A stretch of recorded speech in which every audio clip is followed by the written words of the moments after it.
Welcome to your favourite channel chemistry Swati and today we start electrochemistry. आज हम electrochemistry का एक बहुत ही इंटरेस्टिंग टॉपिक पढ़ रहे हैं, फैराडे सेकंड लॉ और उससे रिलेटेड न्यूमेरिकल्स। तो what is a Faraday second law?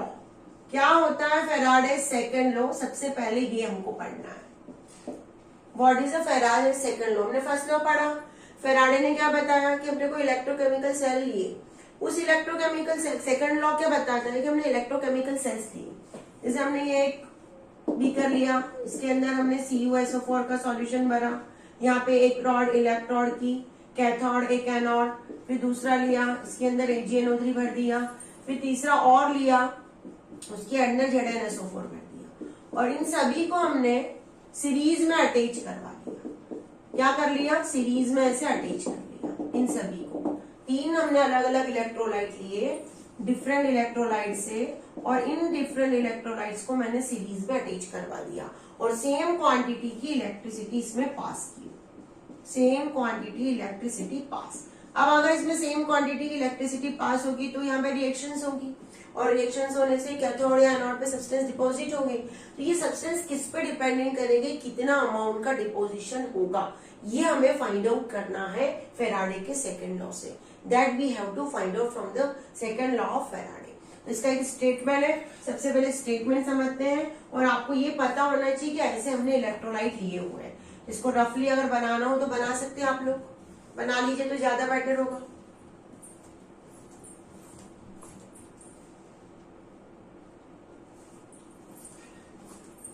तीन इलेक्ट्रोलाइट लेने के बाद सेम क्वांटिटी की इलेक्ट्रिसिटी प्रोड्यूस होने के बाद कौन सी कैसे सब्सटेंस डिपॉजिट होगा ये हमको फाइंड आउट करना है। सेकंड लॉ इसी के बारे में हमको बताता है कि भाई हमने सेम क्वांटिटी की अगर इलेक्ट्रिसिटी पास की तीन डिफरेंट इलेक्ट्रोलाइट्स पे, हमने तीन लिए, चार भी ले सकते, दो भी ले सकते, ये हम पे डिपेंडेंट करता है कि हम कितने लेते हैं। और अगर हमने सेम क्वांटिटी की इलेक्ट्रिसिटी पास की तो उस पे कैसे डिपोजिशन किस पे डिपेंडेंट करेगा। तो यहाँ पे हमको एक नया टर्म्स मिलेगा, केमिकल इक्विवेलेंट। क्या मिलेगा? Chemical equivalent. इस लॉ के अकॉर्डिंग यही है कि जो सब्सटेंस डिपोजिट होने वाला है वो डिपेंड करेगा केमिकल इक्विवेलेंट पे। इस पे डिपेंडेंट होगा, केमिकल इक्विवेलेंट पे डिपेंडेंट होगा। कैसे? इसका एक स्टेटमेंट है, तो पहले हम स्टेटमेंट लिख लेते हैं तो आपको बहुत अच्छे से रहेगा।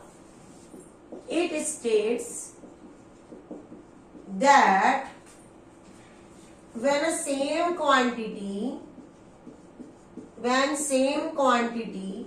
of electricity is passed through different electrolyte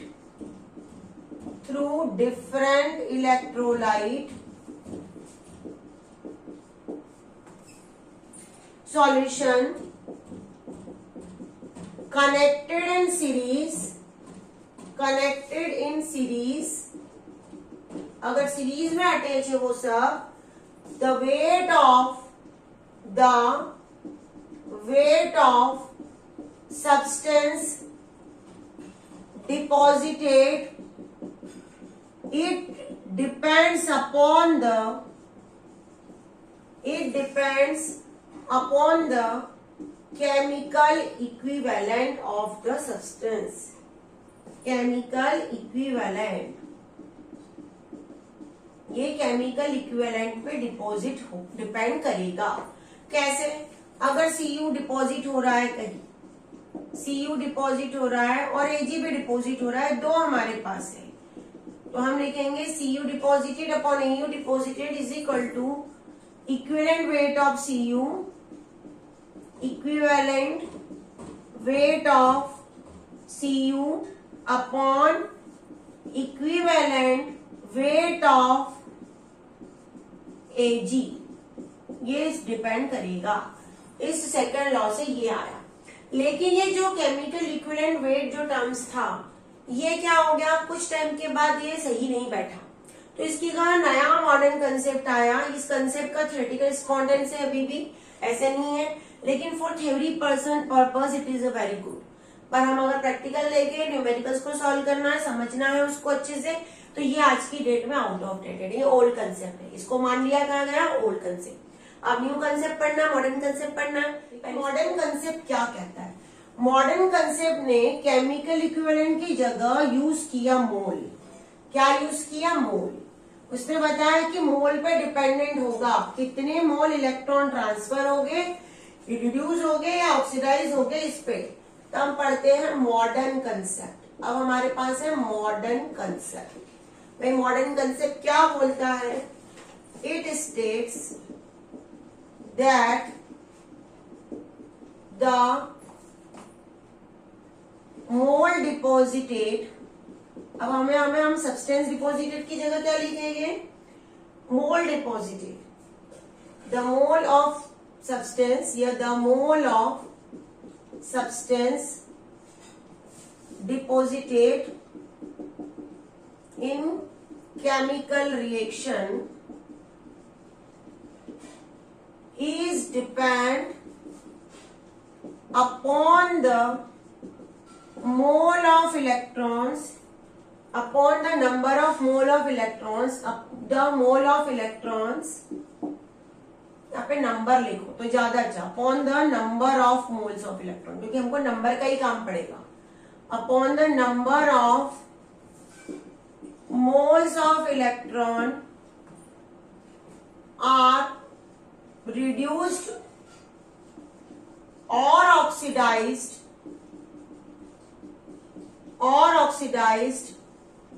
during the reaction। भाई कोई भी रिएक्शन अगर हम बात कर रहे हैं इलेक्ट्रोकेमिस्ट्री की, तो कोई भी रिएक्शन क्या होगी? याद रखना, कोई भी रिएक्शन रेडॉक्स होगी। रेडॉक्स का मतलब है उसमें या तो ऑक्सीडेशन भी हो सकता है, रिडक्शन भी हो सकता है, दोनों साथ में भी हो सकते हैं।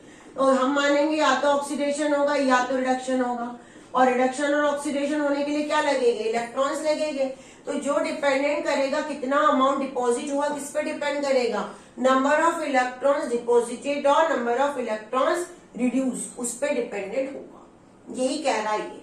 और सब्सटेंस को क्या माना? मोल। भाई सब्सटेंस को ही मोल माना कैसे? देखो एग्जाम्पल से हम समझते हैं। यहाँ पे क्या एग्जाम्पल है? हमने कोई NaCl इलेक्ट्रोलाइट लिया, सपोज NaCl हमारा क्या है? इलेक्ट्रोलाइट। अब ये इलेक्ट्रोलाइट के अंदर क्या हमने क्या पास की? इलेक्ट्रिसिटी पास की, तो ये टूटेगा, इलेक्ट्रोलिसिस होगा इसका, Na+ और Cl नेगेटिव। अब ये Na+ कितने इलेक्ट्रॉन लेगा? एक इलेक्ट्रॉन, और किसमें कन्वर्ट हो जाएगा? Na। तो 1 मोल Na है हमने माना, 1 मोल Na के लिए क्या लगा? 1 मोल इलेक्ट्रॉन। तो हम क्या लिखेंगे? For 1 mole of Na deposited at cathode, cathode पे होगी, required 1 mole of electron, 1 electron का मोल लगेगा Na के डिपोजिशन के लिए। ये हमको पता चल गया यहाँ पे, इससे हमारा कैलकुलेशन इजी हो जाएगा। अब केमिकल इक्विवेलेंट तो गया, अब दूसरा है हमारा Cl नेगेटिव। इसको भी समझ लेते, भाई Cl नेगेटिव लिए कितना लगेगा? इसको भी पॉज कीजिए करके आप नोट कर लीजिए वीडियो उसको। अब दूसरा है हमारा, दूसरा कंसेप्ट क्या है देखते हैं। Cl नेगेटिव का है, भाई Cl नेगेटिव कहाँ होगा? ये तो होगा, क्या होगा? ऑक्सीडाइज होगा ना Cl नेगेटिव। अब हमने कहा कि Cl नेगेटिव Cl में कन्वर्ट होना, इसको होगा, पक्का होगा Cl नेगेटिव Cl में कन्वर्ट। तो क्या होगा इसके लिए? इसके लिए 1 इलेक्ट्रॉन निकालेगा और हाफ Cl2 बनेगा ना। तो यहाँ पे क्या होगा? आधा एक इलेक्ट्रॉन यूज हुआ Cl के लिए, 1 इलेक्ट्रॉन यूज हुआ Cl2 के हाफ मॉलिक्यूल के लिए, 1 इलेक्ट्रॉन है। क्यों ऐसा लिखा हाफ Cl2? क्योंकि Cl का कोई एग्जिस्टेंस नहीं होता है, Cl का कोई भी एग्जिस्टेंस कभी भी होता नहीं है। हमको Cl के एग्जिस्टेंस को बताने के लिए Cl2 लिखना पड़ता है, और यहाँ पे हमारा एक ही Cl है, तो हम इसको बना देंगे हाफ। तो हम यहाँ पे लिखेंगे 1 मोल electron required for the formation of half Cl2 mole, half mole of Cl2, sorry half mole of Cl2 के आधे मोल के लिए हमको 1 इलेक्ट्रॉन रिक्वायर्ड हुआ, 1 मोल इलेक्ट्रॉन ये हुआ। अब ये प्रोसेस क्या है, एनोड पे होने वाली है, यहाँ पे क्या हुआ है, ऑक्सीडेशन। ये प्रोसेस क्या है हमारी, कैथोड पे हुई है, यहाँ पे क्या हुआ है, रिडक्शन। तो हमने अभी अभी कुछ जस्ट पहले लिखा था कि या तो ऑक्सीडेशन होगा या तो रिडक्शन होगा। ऑक्सीडेशन में जितने इलेक्ट्रॉन यूज होंगे या रिडक्शन में जितने इलेक्ट्रॉन यूज होंगे उस पर डिपेंडेंट करेगा कि कितना सब्सटेंस डिपॉजिट होता है या कितना सब्सटेंस ऑक्सीडाइज होता है या कितना सब्सटेंस रिड्यूस होता है। ये दोनों चीजें आपको अच्छे से आती। कितना चार्ज इलेक्ट्रॉन यूज हुआ, कितना चार्ज इलेक्ट्रिसिटी पास हुई, तो ये कैसे हम निकालेंगे। अब हम यहाँ पे बात करेंगे एक इलेक्ट्रॉन पे कितना चार्ज होता है, how much charge find out on one electron. Charge on one electron या an electron, charge on an electron. एक इलेक्ट्रॉन पे कितना चार्ज होता है, 1.6 into 10 to the power -19 coulomb, सबको पता है। अब एक मोल किसके बराबर होता है, एक मोल होता है 6.022 इंटू 10 टू दी पावर 23। अब हम लिखेंगे charge on 1 mole of electron, क्योंकि हम हर जगह बात किसकी कर रहे हैं, मोल इलेक्ट्रॉन की। भाई एक मोल इलेक्ट्रॉन लगा, 2 मोल इलेक्ट्रॉन लगा, ऐसी हुआ। तो एक मोल इलेक्ट्रॉन पे कितना चार्ज हुआ, 1.6 इंटू 10 टू दी पावर एक इलेक्ट्रॉन का चार्ज, और एक मोल किसके बराबर होता है, 6.022 इंटू 10 टू दी पावर 23।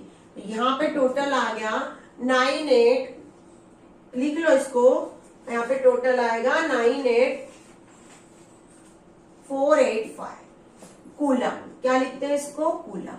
अब ये 9845 कैलकुलेशन में इजी नहीं होता है, तो हम इसको मान लेते हैं 98550। क्या लिख सकते हैं उसको, 96 है, 96, तो इसको भी हो जाएगा 964500 कूलम। कैलकुलेशन में 96 आएगा। ये आ गया हमारा। अब इससे रिलेटेड कुछ न्यूमेरिकल्स कर लेते तो हमको और कंसेप्ट क्लियर हो। इतना डिफिकल्ट बना लिया, न्यूमेरिकल्स जैसे आते हैं तो हमको लगता है अरे मैम बहुत बड़ी प्रॉब्लम है न्यूमेरिकल्स तो। और मैंने एक चीज और देखी है, बहुत सारे स्टूडेंट की ये प्रॉब्लम होती है कि जब वो प्रैक्टिस करते तब तो न्यूमेरिकल आ जाते हैं, जैसे ही एग्जाम में क्वेश्चन सामने आता है तो सब भूल जाते हैं, पूरा ब्रेन उनका क्या हो जाता है, खत्म, मैडम कुछ भी नहीं आया, हम तो कुछ भी नहीं कर पाए। तो हम आज कुछ न्यूमेरिकल से इससे रिलेटेड ही करने की कोशिश करते हैं, तो जिससे हमको इजी हो जाएगा। क्वेश्चन नंबर फर्स्ट क्या है, हाउ मच चार्ज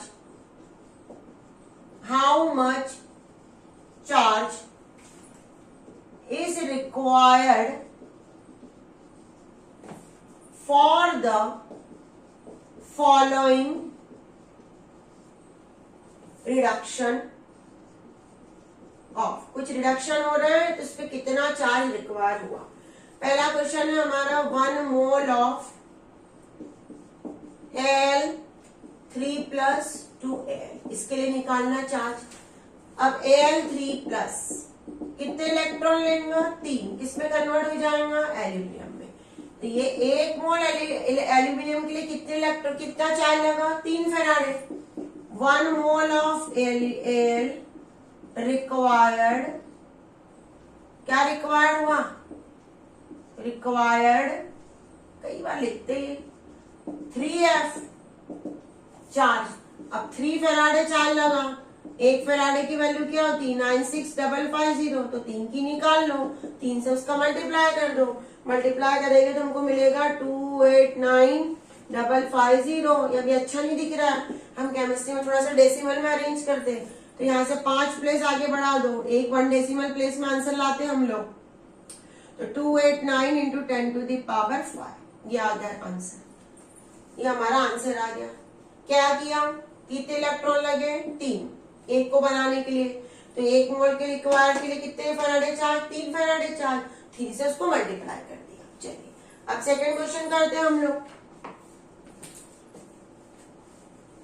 देखो क्वेश्चन तो हम लोग यहाँ पे जो कर रहे हैं सब ऐसे ही होंगे एग्जाम में, पर बस ये है कि आपको क्या करना है, कंफ्यूजन नहीं होना है, कंफ्यूज नहीं होना हर हाल में। सॉरी, सेकंड है 1 mole of Cu+2 to C, ये क्वेश्चन हमारा। अब Cu+2 टू Cu, तो Cu+2 कितने इलेक्ट्रॉन लेंगे, 2 इलेक्ट्रॉन लेके Cu में कन्वर्ट होगा। 1 मोल Cu के लिए कितने फैराडे चार्ज लगेंगे, 2 इलेक्ट्रॉन मतलब 2 फैराडे। तो 1 mole of Cu requires 2 Faraday charge. अब 2 फैराडे यानी 2 इंटू 96550। अब इसको सॉल्व कर लो, ये आ रहा है तो क्या हो जाएगा 1.93 into 10 to the power 5 coulomb charges. ये हो जाएगा, देखना थोड़ा सा कंफ्यूजन वाला है। 1 mole of MnO4 negative to Mn2 positive. अब यहाँ पे समझ में नहीं आता कि मैम कितने इलेक्ट्रॉन लगेंगे, सबसे बड़ी प्रॉब्लम ये होती है। MnO4 नेगेटिव, इसको कन्वर्ट करना है Mn2 पॉजिटिव में। सबसे अच्छा तरीका होता है इस क्वेश्चन को सॉल्व करने के लिए, ऑक्सीडेशन नंबर निकालो इसकी। इसका ऑक्सीडेशन नंबर कैसे निकलेगी सबको पता है। MnO4 इज इक्वल टू -1 लिखेंगे।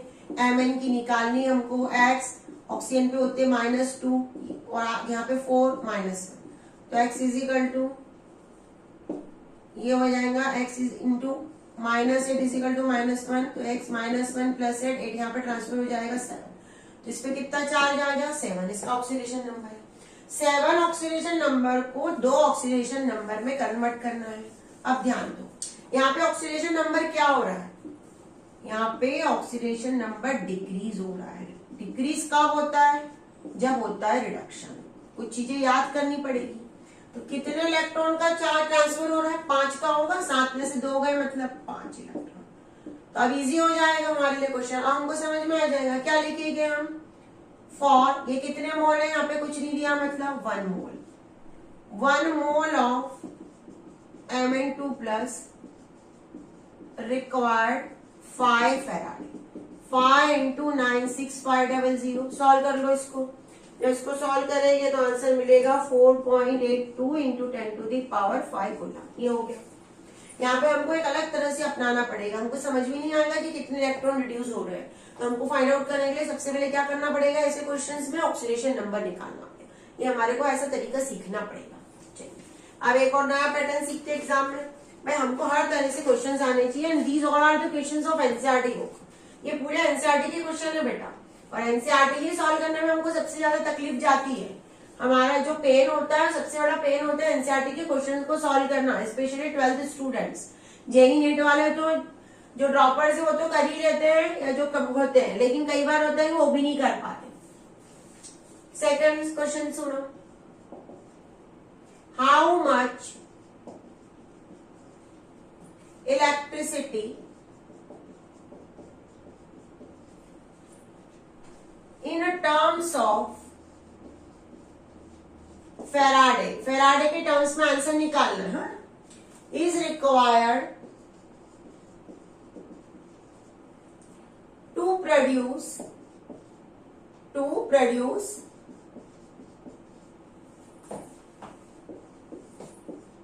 20 gram of Ca from molten CaCl2। CaCl2 से हमको Ca बनाना है 20 ग्राम के लिए, हमको निकालना है इलेक्ट्रिसिटी कितनी यूज हुई, क्योंकि CaCl2 कैसे डिपॉजिट होगा भाई, कैसे डिसोसिएट होगा, जब इलेक्ट्रिसिटी उस पर टाइम करेंगे हम तभी होगा वो। तो ये सबसे पहले तो कुछ ऐसा बनेगा, डिसोसिएशन होगा इसका। अब ये Ca2 पॉजिटिव, ध्यान दो 2 इलेक्ट्रॉन लेके रिड्यूस हो गए, यहाँ पे 2 मोल है, क्या लिखते हैं हम 2 मोल लिखते हैं, या 2 फैराडे लिखते हैं, ये 2 फैराडे। Ca का वेट कितना होता है 40 ग्राम, सबको पता है। अब हमको क्वेश्चन में कितना लिखा है 20 ग्राम के लिए, तो हम लिखेंगे, ध्यान दो इधर 40 ग्राम Ca रिक्वायर्ड, ये भी 40 ही रहेगा, यहाँ पे कोई वेट नहीं चेंज होने। 40 gram of Ca required 2 Faraday charge electricity, 2 Faraday electricity. भाई कितना बना हमने यहाँ पे बनाया Ca, ये Ca कितना है, इसका वेट कितना है 40, पूरे Ca का वेट 40 ही है। ये 40 के लिए कितने फैराडे लगी 2 फैराडे। क्वेश्चन दे रहा है कि 20 के लिए कितनी लगेगी, हम यूनिटरी मेथड से सॉल्व करेंगे। 40 gram of Ca required 2 Faraday electricity, so 20 gram required, तो यहाँ पे बनेगा 20 इंटू 2 अपॉन 40 1 फैराडे। देखो इसको एक तरह से ट्रिक से भी कर सकते हैं। ट्रिक क्या है भाई, 40 के लिए कितने हैं 2f, 40 का हाफ है 20, तो 20 के लिए कितने हो जाएंगे 1f। अगर आपको एमसीक्यू क्वेश्चन सॉल्व करना है तो ये स्टेटमेंट बनाने की जरूरत ही नहीं है, लॉजिकली भी हो जाएगा रीजनिंग से क्वेश्चन। तो ये 1 Faraday answer. 40 gram of Al from Al2O3, Al2O3 से 40 ग्राम हमको Al मिला। अब Al2O3 डिसोसिएशन हुआ, क्या बना, Al प्लस O, यहाँ पे 2 माइनस और ये 3, ये हुआ। अब ये Al का वेट कितना होता है, Al3 प्लस, ये 3 इलेक्ट्रॉन होंगे, इसके पास क्या होगा इसका बताओ भाई। हमको क्या निकालना है, हमको निकालना है कि कितने इलेक्ट्रॉन उसने यूज किए। 40 gram of Al from Al2O3 से 40 ग्राम के लिए हमको निकालना है। अब इसमें 3 इलेक्ट्रॉन है, पॉजिटिव चार्ज है, मतलब क्या, इलेक्ट्रॉन की डेफिशिएंसी है, 3 इलेक्ट्रॉन लेके किसमें कन्वर्ट हो जाएगा, Al में। यहाँ पे इसका Al का वेट कितना होता है, 27 ग्राम, तो हम लिखेंगे 27 gram of Al required 3 Faraday. 3 electron मतलब कितने फेराडे लग रहे हैं उसको, 3 फेराडे लग रहे हैं 27 के लिए, क्योंकि एल्यूमिनियम का वेट कितना होता है, मास कितना होता है 27। हमको कितने के लिए निकालना है, 40 gram of Al required. Statement बन जाएगा तो 40 इंटू 3 अपॉन 27, जो आंसर आएगा वो आएगा 4.4 ग्राम। सॉल्व कर लेना, मिल जाएगा आपको आंसर। ये आ गया क्वेश्चन हमारा, हो गया। तो देखो हम ऐसे हर जगह हम क्या बना रहे हैं, एक इक्वेशन को दिख रहा है, जनरल रिडक्शन से रिलेटेड है, कितने इलेक्ट्रॉन रिडक्शन के लिए रिक्वायर है उसको चेक कर रहे हैं और उसे वही बन रहा है हमारा। ये एनसीईआरटी के टेक्स्ट बुक एक्सरसाइज के क्वेश्चन है सभी। These all are the question of NCERT text book exercise के रिलेटेड क्वेश्चन ही करवा रही हूँ कि हमको 12th में भी समझ में आ जाए, पढ़ने में अच्छा लगे, इंटरेस्ट बना रहे। होता है ना, हमारा कोई फायदा होता है तभी तो हम पढ़ते हैं। अब एक और है, how much electricity is required in coulombs for the oxidation of. ये ऑक्सीडेशन का है, हमको क्वेश्चन दे दिया, इसका पहला क्वेश्चन करते हैं। 1 mole of H2O to O2, electricity निकालनी है कूलम्स में, मतलब कि फेराडे की वैल्यू को पुट करना पड़ेगा। ऑक्सीडेशन की प्रोसेस हो रही है, ये भी दे रहा है। अब H2O का ऑक्सीडेशन कैसे होगा, H2O का ऑक्सीडेशन कुछ ऐसे होगा, ये टूटेगा 4H plus O2 plus 4 electron, ये हो गया। अब हमको निकालना है 2 मोल ऑफ, ये 2 मोल थे, H2 कितने लिए हमने, 2 मोल, तो 2 मोल के लिए कितने इलेक्ट्रॉन यूज किए हमने, यहाँ पे 4 फेराडे यूज किए हमने, तो हम लिखेंगे 2 mole of H2O required 4 Faraday. अब कितने मोल के लिए पूछा, 1, तो आधा हो जाएगा, सबको ही आ जाता है, तो क्या हो जाएगा आंसर, यहाँ पे 4 है तो क्या हो जाएगा 2F। 2 इंटू क्या है, कैसे आया 2, नहीं आता तो ऐसा और सोल्व कर लो, पूरा ही सोल्व करो। आया 2 फेराडे, 1 फेराडे की वैल्यू क्या होती है 96500। 1 फेराडे इक्वल टू हम क्या लिखते हैं 96500 कूलम, क्योंकि हमको क्वेश्चन कूलम में निकालना है, ये मल्टीप्लाई कर देंगे 1.93 10 to the power 5 coulomb. Question तो बहुत मजेदार दिए हुए बेटा एनसीईआरटी में, जो हमारे बेस को बनाते हैं वैसे क्वेश्चन एनसीईआरटी हमेशा देता है, और वही क्वेश्चंस को कॉम्पिटिटिव एग्जामिनेशन इम्प्लीमेंट करती है थोड़े से हायर लेवल पे, और कुछ भी नहीं होता है। हमारा मेन बेसिक कंसेप्ट होना चाहिए एनसीईआरटी। एनसीईआरटी आएगा तो सब हो जाएगा आपका। नेक्स्ट सेकंड है 1 मोल ऑफ FeO2 Fe2O3, ये है भाई FeO से क्या बन रहा है Fe2O3। अब ये क्वेश्चन को देख के ही समझ में आता है कि मैम क्या करना है। सबसे पहले निकालो ऑक्सीडेशन नंबर, Fe की कितनी हो जाएगी +2। कैसे निकाली मैंने तुरंत, क्योंकि तो ऑक्सीजन की होती है -2, न्यूट्रल है तो ये हो जाएगी +2। यहाँ पे इसको निकालोगे तो क्या बनेगी +3, तो Fe2 प्लस से किसमें कन्वर्ट हुआ, Fe+3 में हुआ है कन्वर्ट ऐसा।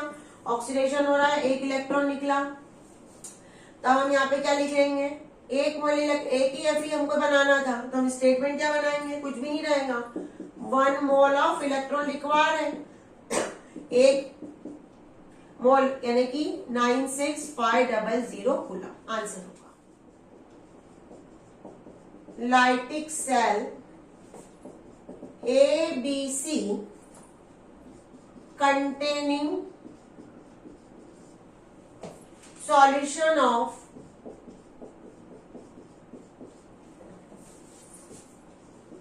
ZnSO4, AgNO3, CuSO4 respectively connected in series। तीन सॉल्यूशन है, सीरीज में कनेक्टेड है, ये पहली बात दे दी है, एक जैसी करंट फ्लो होगी, और स्टडी करंट खुद ही दे रहा है वो, और स्टडी करंट ऑफ, करंट की वैल्यू दे दी है 1.5 एम्पियर वॉज पास्ड, उनके अंदर हमने इतनी करंट को पास किया हुआ है। Through the solution, through them until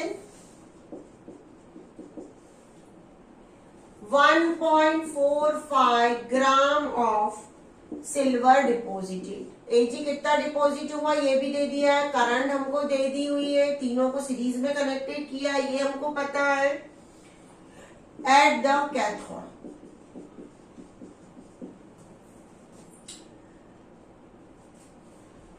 how long the current flow, how long the current flow and what mass of Cu and zinc deposited। तीन चीजें निकालनी है, यहाँ पे देख लो।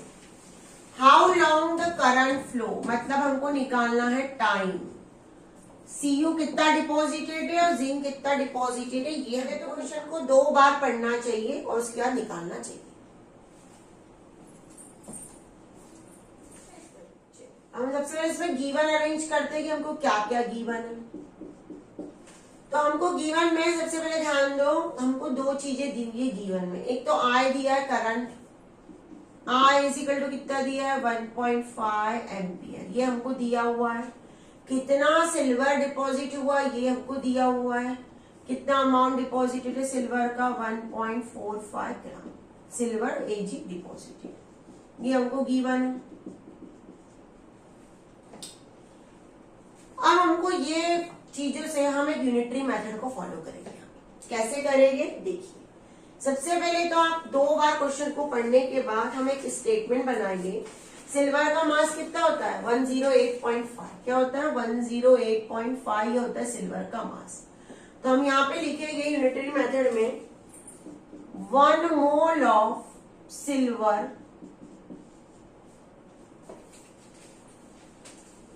100.5 ग्राम डिपोजिटेड required 1 फैराडे चार्ज। अब कैसे आया ये फैराडे चार्ज, इसको भी समझो। AgNO3 हमने कहा डिपॉजिट हुआ है, यानी AgNO3 डाला है, तो AgNO3 कैसे टूटेगा, Ag प्लस और NO3 निगेटिव में टूटेगा ये। अब Ag प्लस को Ag में कन्वर्ट करने के लिए एक इलेक्ट्रॉन लगेगा। यहाँ पे इसका मास कितना है 100.5 और ये 1 फैराडे, तो 1 फैराडे से कितना बना 108.5 हिंदी वाले 108.5, तो 1 फैराडे से कितना बना, हमारे पास कितना डिपॉजिट हो रहा है 1.45 है। इससे यूनिटरी मेथड से इसको सॉल्व करेंगे। जब इसको सॉल्व करेंगे हम तो हमको आंसर जो मिलेगा वो कुछ इस तरह का मिलेगा 1.45, 1 फैराडे किसके बराबर होता है 96500 अपॉन 108.5, तो ये हमारा आएगा चार्ज Q कितना आ रहा है 129.56, ये हमारा चार्ज आ गया। आप ध्यान दो, ये जो चार्ज है ये पूरे सभी के लिए इक्वल होगा। अगर हम बात करें CuSO4 की तो भी उसके लिए भी इतना ही चार्ज होगा। अगर हम बात करें ZnSO4 के लिए तब भी उसके लिए भी इतना ही चार्ज होगा, चार्ज चेंज नहीं होने वाला। हमारे माइंड में तो रहेगा मैडम चार्ज चेंज हो जाएगा, नहीं होगा चार्ज चेंज, क्योंकि सभी इस सीरीज से कनेक्टेड है। अब जो दूसरा क्वेश्चन है हाउ लॉन्ग, अब हाउ लॉन्ग क्वेश्चन को सॉल्व करने के लिए हम लोग क्या करेंगे, Q इजिकल टू IT लिखेंगे, क्योंकि एक फॉर्मूला होता है, सभी को पता है Q equal to IT, all of you know about that formula. सबको पता है Q इजिकल टू IT होता है ना, अरे होता ही है, सही बात है बिल्कुल। Q इजिकल टू IT, तो हम लिखेंगे Q इजिकल टू IT। कितना चार्ज आया हमारे पास 1295.6 आया, हमको दिया हुआ था 1.5 इंटू टी। इसको निकालेंगे तो हमको यहाँ पे टी भी मिलेगा ना, बिल्कुल मिलेगा टी। हमको इसको सॉल्व करना पड़ेगा, आपको बस इतना है कि हमको टी निकालने के लिए यहाँ पे टी को सॉल्व करना पड़ेगा। यहाँ से आप लोग टी निकालेंगे तो मिलेगा 863 सेकेंड। क्या मिलेगा 863 सेकेंड। ये टी निकल गया, हाउ लॉन्ग निकल गया। ये हमारा पहला क्वेश्चन सॉल्व गया। दूसरा हमको निकालना है कि कितना Cu डिपॉजिटेड हुआ और कितना कॉपर डिपॉजिटेड हुआ। CuSO4 टूटेगा किसमें, Cu2 प्लस और SO4 2 माइनस में, पहले तो ऐसा। अब ये Cu2 प्लस कैथोड पे जाएगा, 2 इलेक्ट्रॉन लेगा और रिड्यूस होगा, हमको सबको पता है। अब हमको निकालना है अमाउंट ऑफ Cu डिपॉजिटेड, कितना अमाउंट Cu का डिपॉजिटेड हुआ। इसको एक डायरेक्ट फॉर्मूले से भी कर सकते हैं हम। क्या होता है फॉर्मूला, देखो इधर मैं फॉर्मूले से ही करवा रही हूँ, डायरेक्ट फॉर्मूले से।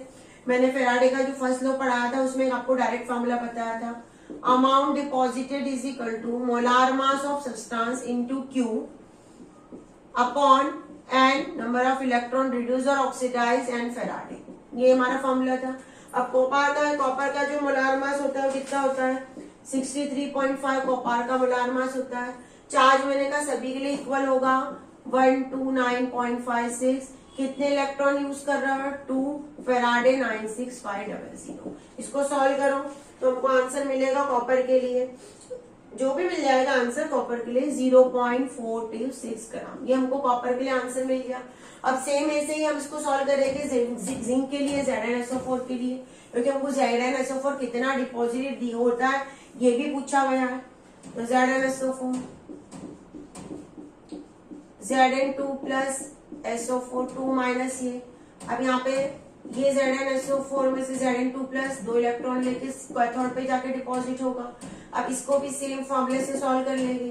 कॉपर का Zn का जो मोलार मास होता है जिंक का वो होता है 65.3 इंटू कितना चार्ज है, चार्ज तो सबके लिए इक्वल है 1.496 अपॉन कितने इलेक्ट्रॉन यूज कर रहा है 2 और 96500।